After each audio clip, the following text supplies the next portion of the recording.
او د دې بچی د حفاظت اوله ابتدا د مور و پلار سره شروع کیږي. ځکه د بچی د تربیت ابتدا د مور و پلار سره ده، د بچی د زندګۍ ابتدا د مور و پلار سره ده، او د بچی د هر څه د زده کړې ابتدا د مور و پلار سره ده. که چیرې مور و پلار ښه زندګي تیره کړي، بچی ښه زندګي زده کوي. که چیرې مور و پلار د بچی د ښې زندګۍ فکر وخوري، نو بیا خو بچی ته ښه زندګي ورکولی شي. او که چیرې د مور و پلار سره د بچی په زندگی کې غفلت وسی، بیا خو زندگی تباه ده.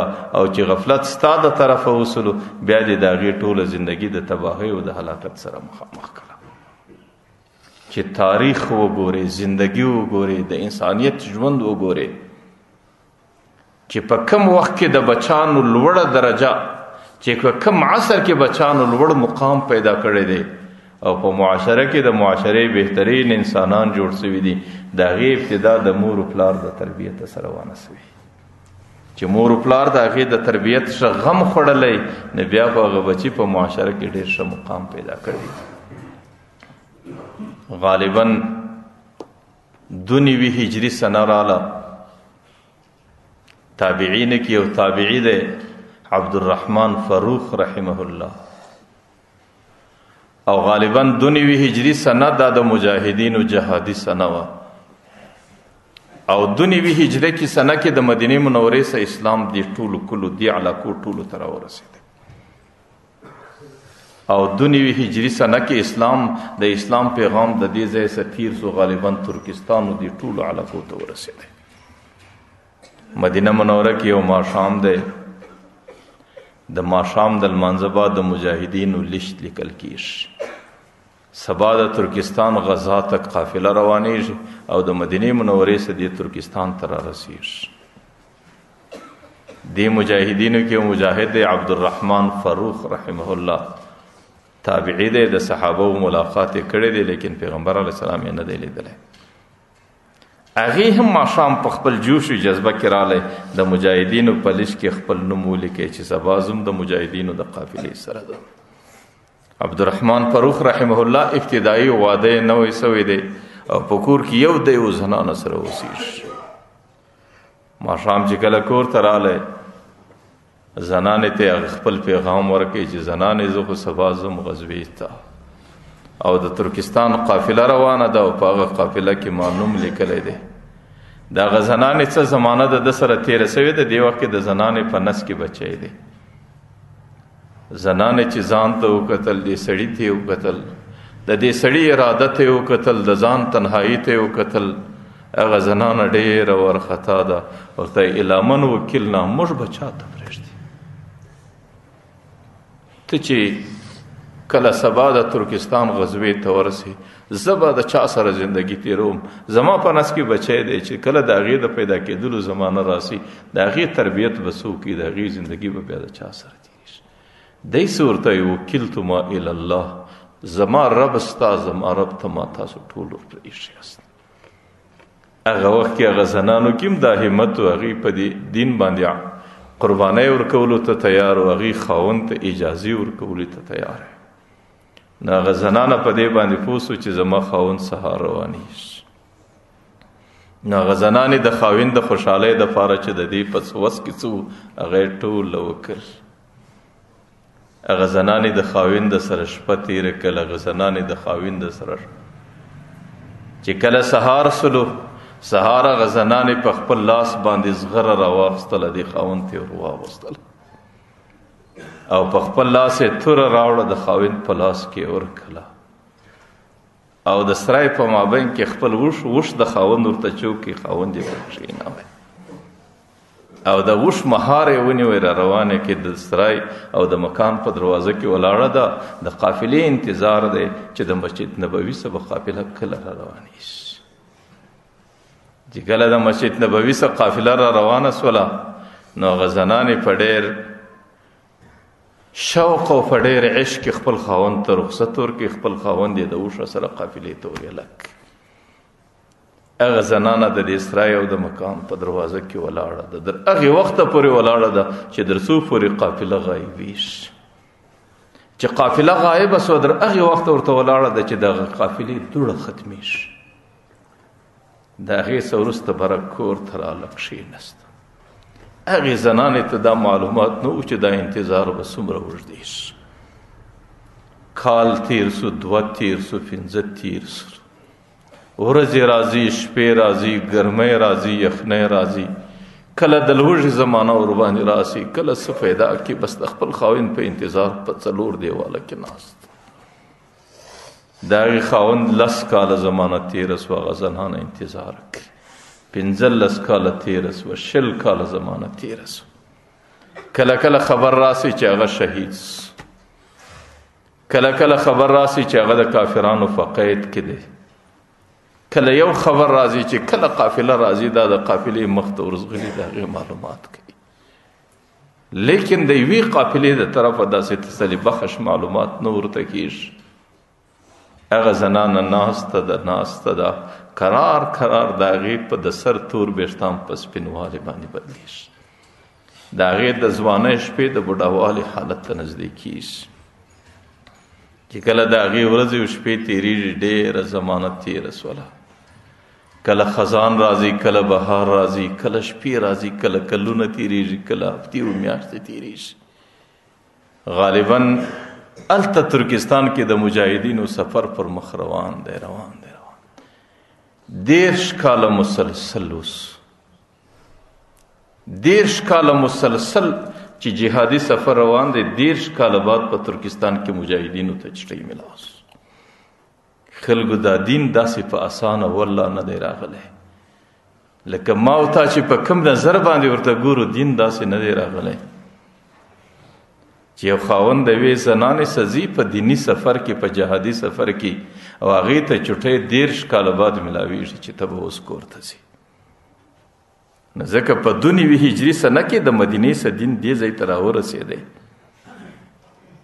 که چیرې هغه دین ته هغې خلکو په دغه نظر کتلی وای، خدا نه خواسته لکه زما او ستا د معاشرې بعضې انسانان چې ورته ګوري چې نه زه پر دین باندې تکلیف برداشت شوی سم، نه د زوی تکلیف لیدلی سم، نه پر دین باندې مال او دولت ته تکلیف رسولی سم، نه پر دین باندې ځان ستړی کولی سم، یو څه نسم کولی. که په دغه اسانه شکل دین و زه یم، که دین زما دی، او که نه و زه و دین تعلق نه سره لرو، بیا خو زما عقیده دا ده چې 1400 کاله کې به هم دا دین دلته نه وی رارسېدلی. لیکن هغې خلکو بچان قربان کو، هغې خلکو کورونه قربان کو، هغې خلکو زنانې پرې شوې، هغه خلکو د زندګۍ راحتونه پرې شول. نو ځکه په 22 کاله دننه کې دین د ما او تا پورې راورسېدی. عبدالرحمن فروخ ته 10 کاله بعد په ترکستان کې د چټۍ اجازه ملاو سو چې ته به اوس کور ته واپس شي.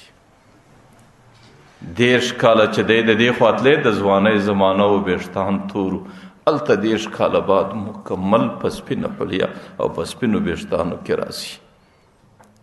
چې کله 10 کاله بعد مدینې منورې ته رالی، اتفاقاً د ماښام وخت په مدینه راکښېوت.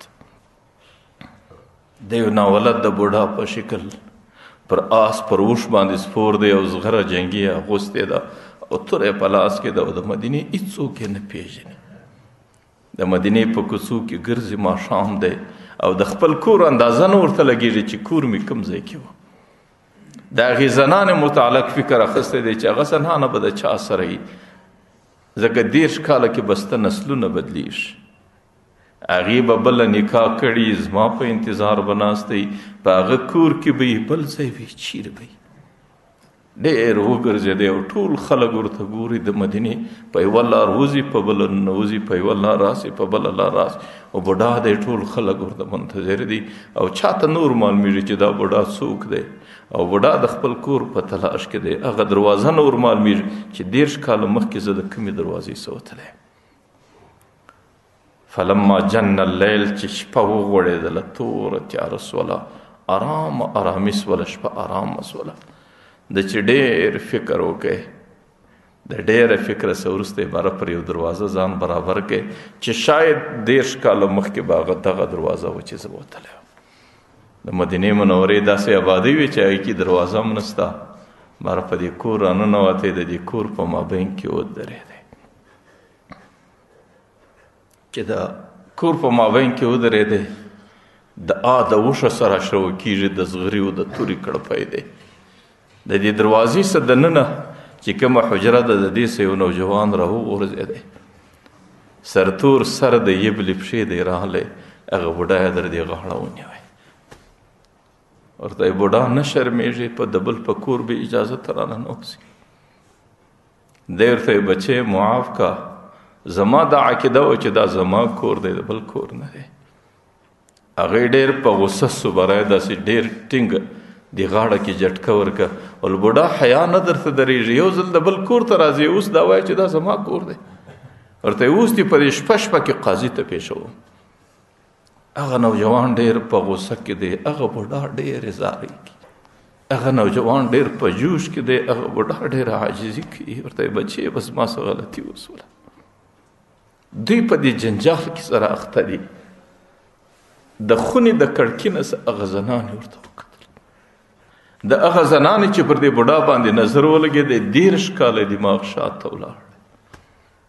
برای د خولې څخه یو چغه وختله. د هغه ځوان نوم ربیعه دی. ورته یې ربیعه ورته یې ظالمه د پلاره سره په جګړه اخته یې. ورته دا هغه بوډا دی چې 13 کاله ما د دې دپاره په 4 دیوالو کې انتظار کړی دی. ورته دا ستا پلار دی چې د کوم چا څخه پیدا شوی، هغه دغه سړی دی چې د کوم چا په خاطر باندې زما د سر تور ویښتان سپینوالي ته ورسېدو، د هغې په انتظار کې زه ناست وم، هغه دغه سړی دی. هغه زنانه په منډه ورله راغله. هغه نوجوان چې دا واورېدو، نو هغه نوجوان د دې بوډا په پښو کې ور پرېوتی. هغه بوډا یې پر پښو باندې مچ کړي. هغه زنانې او هغه نوجوان هغه بوډا در لاس ونیوی، بری راوستی، خپلې حجرې ته کښېنه. شپه تېره شوله، شپه ټوله په کارګزاري کې سره تېره شوله. زنانه بوډا ته وایي چې تا څنګه شپې تېرې کړې؟ بوډا زنانې ته وایي چې پر تا څنګه وختونه تېر سو. چې کله شپه تېره سوه، سهار د مسجد نبوي څخه اذان وسو. هغه بوډا چونکې د پیغمبر علیه السلام عاشقان خلک، هغې سهار وختي راغلی د پیغمبر علیه السلام زیارت له. پر زیارت ولاړ دی. یو شعر وایي فی حالة البعد كنت روحي ارسلها تقبل الارض وهي نائبة عني. ای د الله رسوله زه ډېر لرې تللی وم، زما د لرېوالي په حالت کې به زما روح سهار ماښام ستا قبر له راتلی او ستا پر قبر باندې به طواف کوی. وهذه دولة الاشباح قد حضرت. ورته ای د الله رسوله دا دولت ماته الله بیا عظیم په لاس راکړی چې زه ژوندی در دې قبر راورسېدم.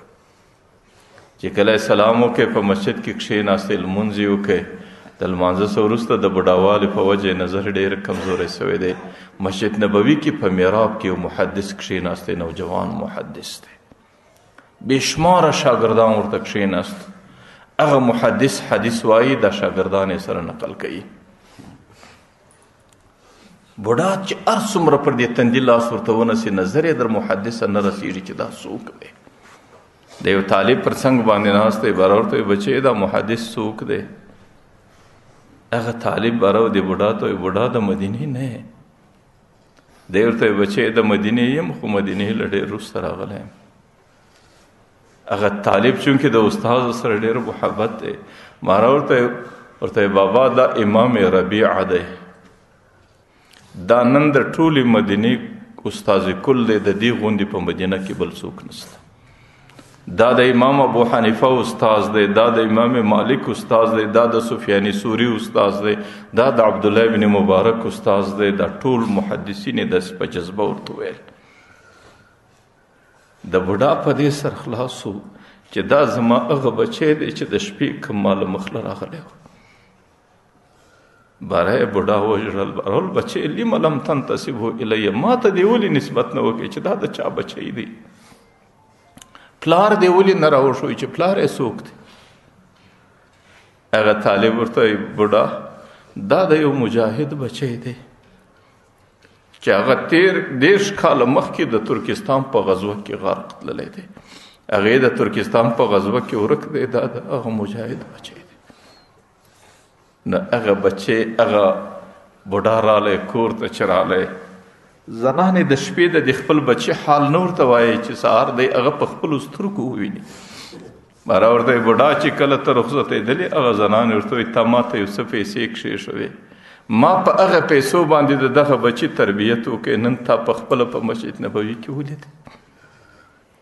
ورته بوډا هغه پیسې ډېرې درته محبوبې دي که دا بچی؟ دی څه ورته زما د الله په ذات قسم یې زنانې چې زما په دې یو لاس کې تا لمر رایې شوی، په دې بل لاس کې د سپوږمۍ رایې شوی، زه به دومره خوشحاله نه وی لکه دا بچی الله زما په نصیب کړی. ما درته ویل امام ربیعه د ټولې مدینې استازي کلو، د هغې تربیت چا وکړې؟ د هغې تربیت مور وکړې. د هغې پلار 13 کاله مسلسل غیر حاضر، ځکه مور و پلار باید د بچانو بهترین تربیت وکړي او د دې خپلې نوي نسل حفاظت وکړي. او د مدرسو ابتدایي ورځې دي، د هغې د داخلو ورځې دي، په کار دا د خپل بچان د مدرسو سره اشنا کی، د قرآنی فضا سره اشنا کی، د خپل نوي نسل د حفاظت لپاره زموږ سره یقینا د مځکې پر مخ باندې واحد لار ده د قرآن کریم تربیت. الله تعالی دې دا څو خبرې قبول کړي.